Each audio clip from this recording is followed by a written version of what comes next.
The rain poured hard that night, drumming against the city like it was trying to wash away every secret people were hiding. In the middle of it all, she stood under a flickering streetlight, her red dress soaked, mascara running, clutching her heels in one hand and her pride in the other. That's when a black car pulled up.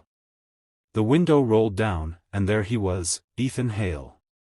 The billionaire CEO every magazine called untouchable.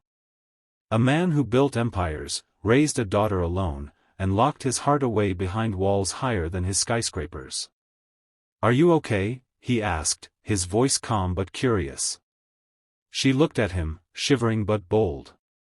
"Actually, no. But maybe you can help." He tilted his head. "How? Can you pretend to be my date?"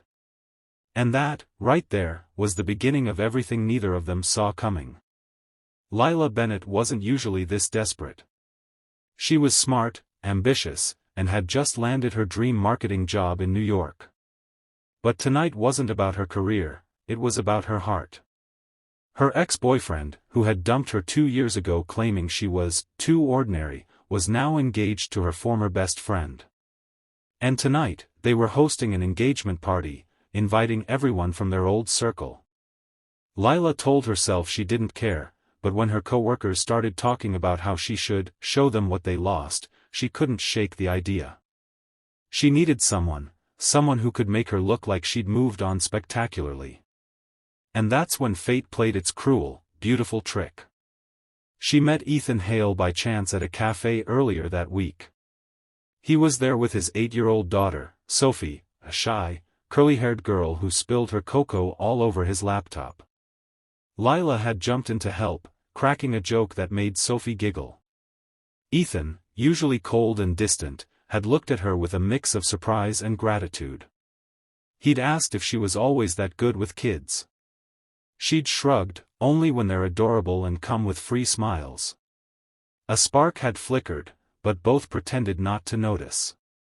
Now, 3 days later, she stood in the rain outside that party venue, regretting every decision that led her there. Her backup date had cancelled last minute. She was alone. Until Ethan's car appeared like a miracle out of nowhere. "Can you pretend to be my date?" she blurted, desperate and trembling.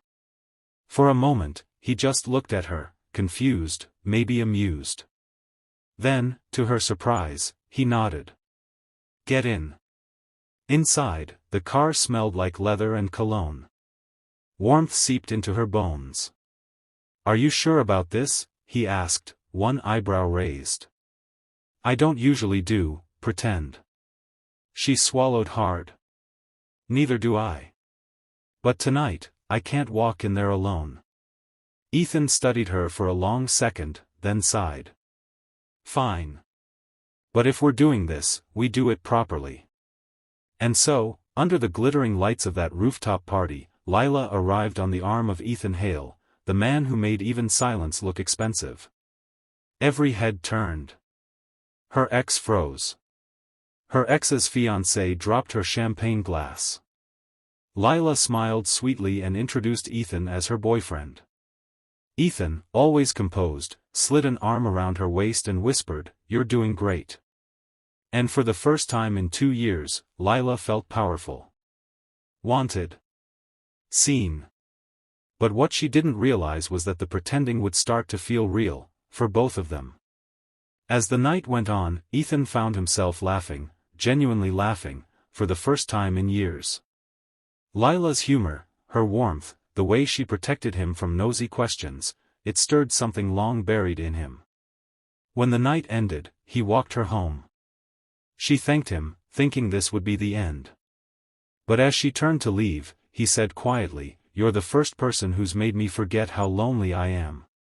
She froze, heart pounding. And he smiled, just a little. "Maybe we can pretend again sometime." Weeks passed.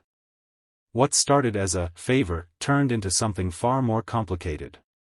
Ethan began inviting her to company events, at first as his pretend girlfriend, to fend off investors who tried setting him up. But soon, those events turned into dinners. Then weekend trips, with Sophie tagging along.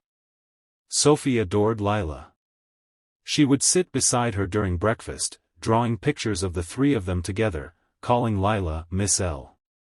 And every time Ethan saw them together, something inside him softened. But Ethan had been burned before. His ex-wife had left when Sophie was just a baby, chasing freedom over family. Since then, he'd sworn never to love again, only to protect. Still, love doesn't ask for permission. It sneaks in, little by little. Lila, on the other hand, found herself falling for a man who was both steel and soul. He was kind but guarded, powerful but gentle when it came to Sophie. She admired the way he listened, how he saw her, not as someone ordinary, but as someone worth choosing. One night, after tucking Sophie into bed, they sat by the fire. "You know," she whispered, "we're getting really good at pretending." He looked at her, eyes deep and unreadable. "Yeah, too good." Silence stretched between them. The air was thick with everything unsaid. Then Ethan reached out, brushing a strand of hair from her face. "What if? I don't want to pretend anymore." Her breath caught. "Ethan." But before she could speak, Sophie's small voice called from the stairs, "Daddy, are you going to marry Miss L?" They both froze, then laughed. But inside, neither could deny it anymore. The next morning, Ethan tried to fight it. He poured himself into work, convincing himself it was better this way. Love, after all, was messy. Dangerous. But when he saw Lila walk away after an argument, tears in her eyes, thinking he didn't feel the same, he realized something. He wasn't afraid of love. He was afraid of losing it again. He found her later, sitting by the river, looking at the city lights. "Lila," he said softly, "I've spent years pretending I'm fine being alone. But I'm not. I don't want to pretend with you. I want real." She turned to him, eyes shining. "Are you sure?" He nodded. "You asked me once to pretend to be your date. But now, I'm asking you to be my forever."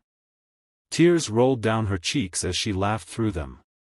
"You're terrible at pretending, Ethan Hale." He smiled, pulling her close. "Good. Because this time, it's real." Under a sky full of fairy lights, Lila walked down the aisle in the backyard of Ethan's estate, Sophie carrying the flowers, giggling all the way. When Lila reached him, Ethan whispered, "You changed everything, you know." She smiled. "You just needed someone to remind you what love feels like." And as they exchanged vows, two people who once pretended, everyone could see it, the truth was, love had never been an act. It had just been waiting for the right scene, the right moment, the right hearts.